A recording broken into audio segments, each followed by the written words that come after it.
My name is Ellie Galarza. I'm 28 years old, and for most of my life, I thought success meant finally having something no one in my family could quietly take from me. When I was 10, success looked like owning a vending machine, or being able to buy 2 sodas in one day without asking. At 28, success looked like 432,000 MX travel points sitting untouched in my account. 3 years of skipping Ubers, sleeping in airports instead of booking hotels, packing protein bars while everyone else bought overpriced meals. Every swipe mattered, every sacrifice stacked into that number. I never spent them, not once, because I had a simple dream. A quiet beach, no signal, a hammock, an audiobook, something that whispered, "You made it out, Ellie." Then one night, I logged in to finally use them. My balance didn't say 432,000. It said 2,100. At first, I thought it was fraud, some stranger booking trips across the world. My chest tightened as I opened the history. Cancun. First class, 5-star resort, spa packages, private excursions, something called a sea turtle intimacy experience that made no sense and cost way too much. Then I saw the names: Mom, Dad, my sister Kelsey, her husband Brad, and I knew. It wasn't fraud. It was family. I stared at the screen, blinking like it might fix itself, then texted my mom, "Did you guys use my MX points?" 3 dots, then, "Oh, honey, yes.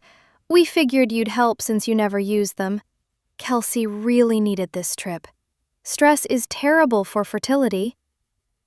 No apology, no hesitation, just a justification. I didn't reply. I just sat there in my small apartment, under a ceiling fan that clicked like it was keeping time with my thoughts, and wondered when I became the person everyone could just take from. This wasn't new. When I was 12, they gave my birthday money to Kelsey because she forgot her wallet. When I was 16, I won a school essay contest, $1,500, and Dad used it to fix Kelsey's car after she crashed it filming herself. At 18, my graduation gift disappeared to cover one of her trips. Even Brad once wore my hoodie and laughed when I pointed it out. "We're all family, Ellie." That was always the line. We're all family. Until it's time to give something back. I used to think if I worked harder, stayed quiet, proved I was easy and reliable, they'd finally treat me differently. But reliable meant available, and available meant invisible. So I opened the airline app again. Their return flight was there, booked through my account, confirmed, fully changeable. A small voice told me to let it go. Another, calmer, sharper, told me I didn't have to anymore. I clicked modify, scrolled, changed the date. December. Next year. Not direct. 3 layovers, 1 overnight. I didn't cancel it. I just moved it. 13 months into the future. "Update confirmed," flashed across the screen, and I leaned back, waiting for guilt. It didn't come. What came instead was clarity. For the first time, I hadn't explained myself, hadn't softened anything. I had just acted. I closed my laptop, walked into the kitchen, made myself a sandwich with the good bread, sourdough, turkey, avocado, spinach, goat cheese, sun-dried tomatoes I always said were too expensive, and ate it standing there like the space finally belonged to me. Then I cleaned, not because it was messy, but because I wanted it to feel different. I wiped counters, vacuumed, cleaned the mirror, played old songs from college and sang too loud. Still no messages, no calls, no panic. They were probably still by the pool, sipping cocktails, unaware. And that was fine. Around 4, I ordered Thai food, the expensive kind. Pad Thai, spicy eggplant, mango sticky rice, spring rolls. I tipped extra, sat on my couch, watched a trashy dating show, laughing alone in a clean apartment. For once, everything I had was for me. I muted the family group chat before it even started buzzing. Later that night, I lit the fancy candle my ex-boyfriend gave me years ago, the one I'd been saving for something special. Apparently, this was it. It smelled like sandalwood, bergamot, and something steadier than I expected. Peace. I took the longest shower I'd had in months. When I finally got into bed, clean sheets, cool pillow, I felt something unfamiliar. No guilt, no obligation, no second-guessing, just stillness. They didn't know it yet, but I had finally taken something back. It started small. Not a call, not a confrontation, just a forwarded email. Subject: itinerary change. I opened it slowly, expecting chaos, but it was just an automated notice. Flight updated, departure modified. Clean, cold, final. And the strangest part? No one had noticed yet. I sipped my overpriced cold brew like I was innocent, because technically, I was. That night, I lay in bed scrolling through Kelsey's vacation posts. Pool selfies, forced laughter, caption after caption about healing and deserving joy. Brad stood beside her in every photo, smiling half a second too late. Mom and Dad barely appeared, just a blurry buffet shot, a video of Dad sunburned and struggling with a paddleboard. Something felt off. By day 4, the posts slowed. One story late at night, Kelsey filming her mojito while arguing softly with Brad in the background. "Best trip ever," she said, her voice cracking just enough to break the illusion. They still didn't know about the flight. But something else was already unraveling. The next morning, Mom emailed me. Subject: just checking in. "Hey, sweetheart. Hope you're doing well. It's so beautiful here. Wish you were with us. Next time for sure." I stared at that line, "Wish you were with us," and felt nothing but distance. If she meant it, I would have been there. I didn't reply. Instead, I opened a notes app and started writing. Every moment, every time they took from me and called it love. The list got long fast. Too long. I locked it with a password. Not for them. For me. Proof that I wasn't imagining it. That this wasn't one moment. It was a pattern. That afternoon, I ran into my neighbor Grace. She looked at me, tilted her head. "You look different. Like you just won something." I smiled without thinking. "I think I finally stopped losing." She laughed, handed me a box of lemon bars. No reason, no expectation, just kindness. And that's when it hit me. This is what normal feels like. Not obligation, not guilt, just warmth. Day 6, 10:42 a.m. My phone buzzed. Brad. "Hey, you know if the airline app is glitching? Says we're flying home next year, LOL." I stared at it. There it was, the first crack. No anger, no accusation, just confusion wrapped in casual ignorance. I didn't respond. 15 minutes later. "Or is it like a time zone thing?" Time zone. I almost laughed. An hour later, Kelsey messaged. "Hey, quick question. Our return flight looks weird. Probably just a glitch? You seeing that?" The tone was perfect. Light, playful. Like she wasn't stranded in another country. Like we were a team.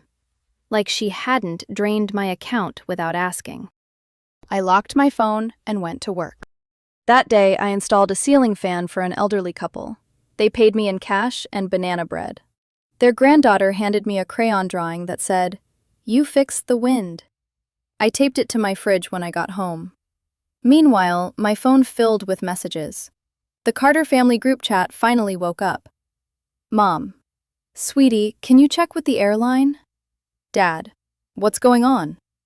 Kelsey: "We're not mad, just confused." Not mad. That almost hurt more.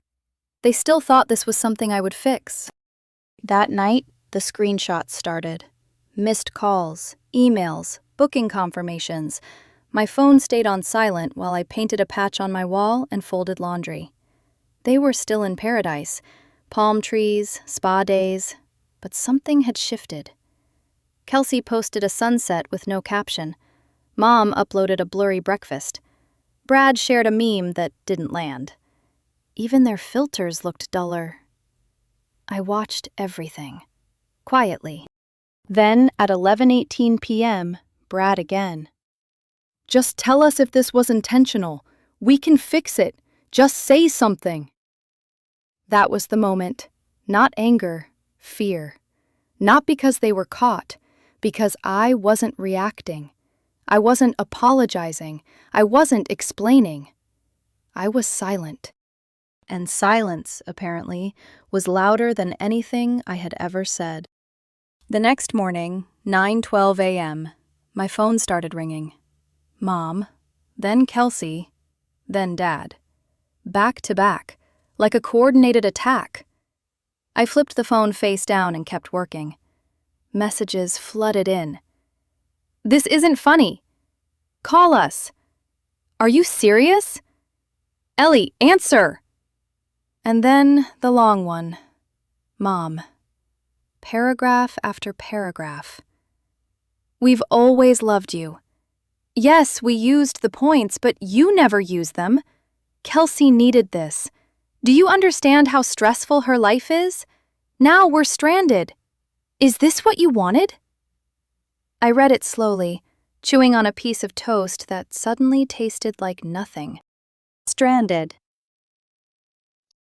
They were at a 5-star resort. I typed one message back. "We figured you'd help." That was it. Their words, returned. Seen instantly. No reply. 15 minutes later, Kelsey. "So this is punishment? Really? You're that bitter?"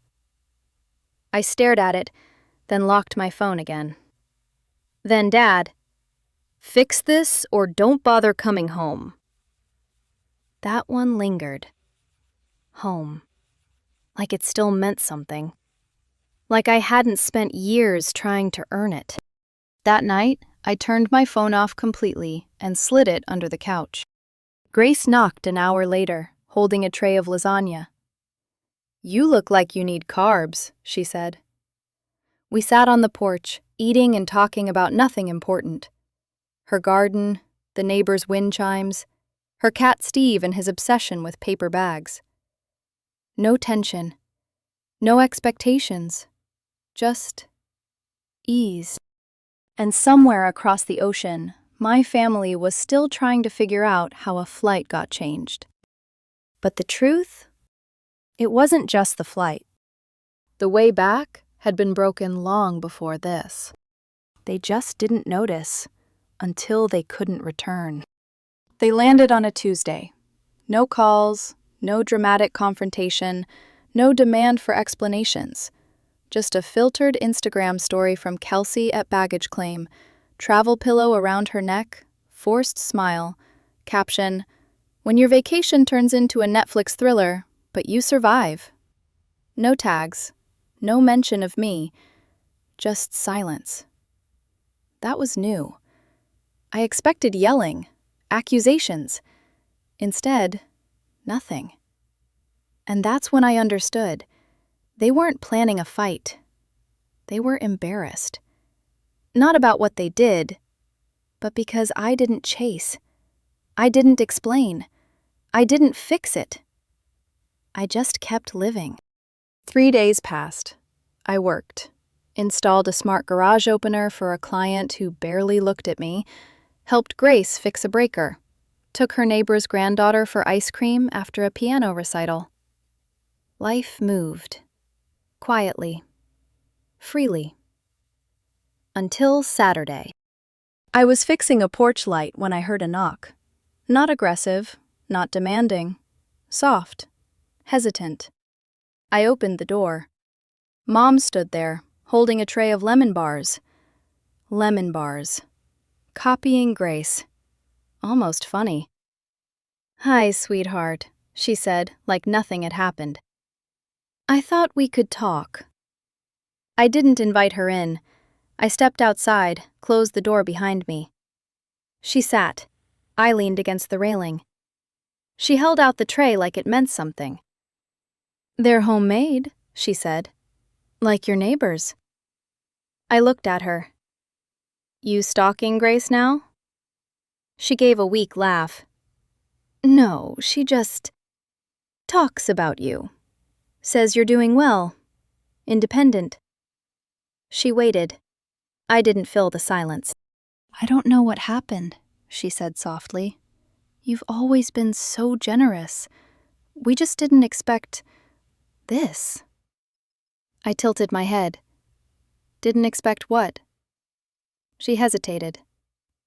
"You've never punished us like this." There it was. The word. Punishment. I shook my head. "I'm not punishing you. I'm protecting myself." Her expression shifted. Small, almost invisible, but I saw it. The realization trying to form. "We thought we could count on you," she said. "You could," I replied. "You just never asked." Silence stretched. She looked down at the lemon bars. "These are your favorite." They weren't. They were Kelsey's. I didn't correct her. "I'll let you know when I'm ready to talk," I said, then stepped back inside and closed the door. Not slammed, not locked, just closed. A few days later, Grace posted a photo of us on her porch, both laughing over coffee. Caption: "Proud of this one, built everything with her own 2 hands." The comments exploded. People asking about me, mentioning jobs I'd done. Someone brought up the city contract, the senior center remodel. That wasn't public yet. Apparently, now it was.